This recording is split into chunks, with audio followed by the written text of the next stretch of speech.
Bonjour à tous. Alors aujourd'hui une vidéo un petit peu particulière parce que plutôt que de vous donner 5 clés pour réussir quelque chose qui va vous faire du bien, je vais vous donner 5 clés pour flinguer votre confiance en vous, votre estime de vous et pour vous auto-saboter. Donc ce sera à vous de voir si vous vous reconnaissez dans ces affirmations, pardon, et vous n'aurez plus qu'à décider de continuer avec ce fonctionnement ou pas, mais en tout cas vous serez prévenu. Les 5 clés que je vais vous donner, ce sont 5 clés pour vraiment voilà, se faire du mal, s'auto-saboter et flinguer son estime de soi. Alors, la première clé, ça va être de vouloir plaire à tout le monde. Parce qu'en fait, quand vous voulez plaire à tout le monde, au final, vous plaisez à personne. Et c'est surtout comme vous portez un masque en permanence selon les personnes avec qui vous vous trouvez. Au final, vous développez pas votre identité, vous perdez votre âme et ça peut arriver hein, que dans une situation particulière, de manière à s'intégrer pour que ça passe bien,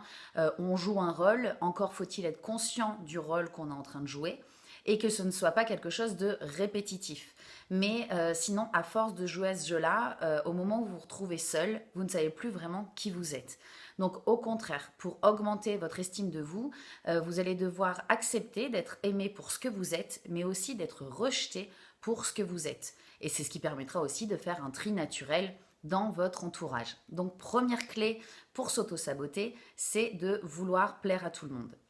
La deuxième clé, ça va être de vouloir être parfait.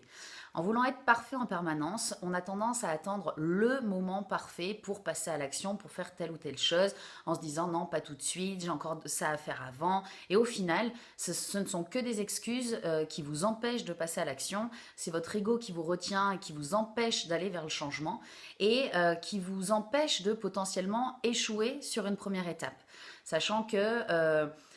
pour réussir, et il y a plein d'exemples, il y a plein d'exemples connus de personnes qui ont échoué longtemps avant de réussir, parce que ce sont les différents échecs qui les ont amenés à apprendre sur eux, à changer de stratégie, à devenir meilleurs et à un jour réussir. Donc, en voulant être parfait, c'est-à-dire en voulant passer à l'action le jour où vous vous sentirez vraiment prêt, sachez que c'est une utopie, que ça n'arrivera pas et qu'étant donné que l'estime de soi se regonfle et se booste par la mise en action, plus vous allez attendre d'être parfait et plus vous allez perdre confiance en vous. La troisième clé, ça va être du coup, pour faire écho à celle-ci, ça va être d'écouter vos peurs, si notamment votre peur de l'échec. Voilà, si vous n'osez pas passer à l'action parce que vous avez peur, encore une fois, de ne pas y arriver, vous avez peur qu'on se moque de vous, qu'on vous juge. Déjà, bon, on verra ça sur le quatrième point, mais déjà, si vous avez ces peurs-là, c'est que potentiellement, vous le faites aussi avec les autres. Mais en tout cas, en écoutant vos peurs, vous n'allez pas passer à l'action et sachez que l'estime de soi se booste dans l'implication, mais pas dans la réussite d'une action. Donc impliquez-vous, allez-y, plus vous avez peur, plus ça signifie que vous sortez de votre zone de confort et plus vous sortez de cette zone et vous allez faire exploser votre estime de vous. La quatrième clé, toujours pour flinguer son estime de soi et pour s'auto-saboter, c'est de se dénigrer, de dénigrer les autres et de se comparer aux autres. Si vous passez votre temps à regarder autour de vous pour voir qui est plus beau, qui est plus intelligent, qui a mieux réussi, voilà, qui a la vie que vous aimeriez tant avoir, voilà, si vous êtes systématiquement dans cette malveillance envers vous-même ou envers les autres, par exemple si vous vous dites que vous êtes nul en ça, que vous n'avez pas de chance, voilà, si vous restez dans tout on va dire cet égrégore très très négatif vous concernant et concernant votre entourage, vous allez être systématiquement dans des pensées négatives, dans des énergies basses et il y a de fortes chances que votre confiance en vous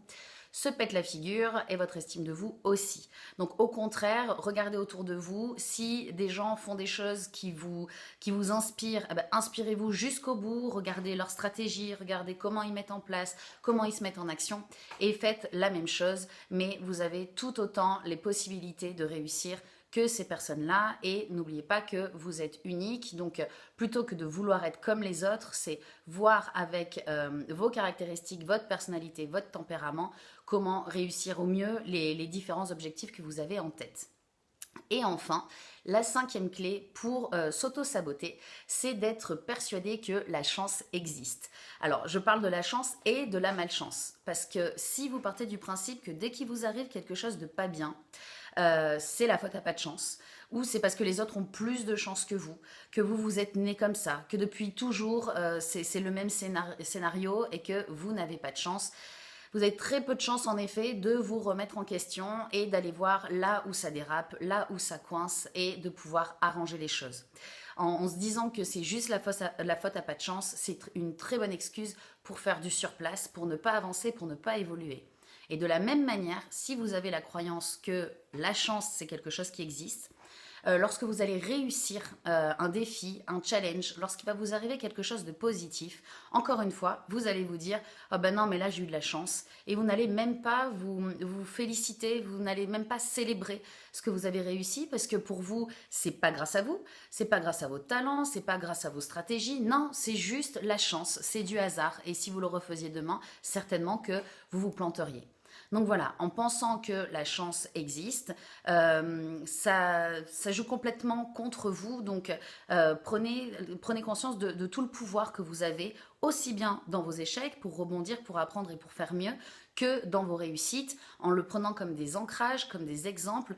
pour plus tard, lorsque vous serez dans des périodes de doute, vous souvenir que vous avez aussi réalisé de grandes choses, mais vraiment grâce à vous, rien à voir avec la chance. Donc voilà, donc en gros, pour s'auto-saboter, pour répéter les 5 clés, on a vouloir plaire à tout le monde, être parfait, écouter ses peurs, dénigrer et se comparer aux autres, et enfin croire que la chance existe. Donc voilà, j'espère que cette vidéo vous aura été utile. N'hésitez pas à la commenter, n'hésitez pas à la partager et n'hésitez pas à vous inscrire à ma chaîne. Je vous embrasse, au revoir.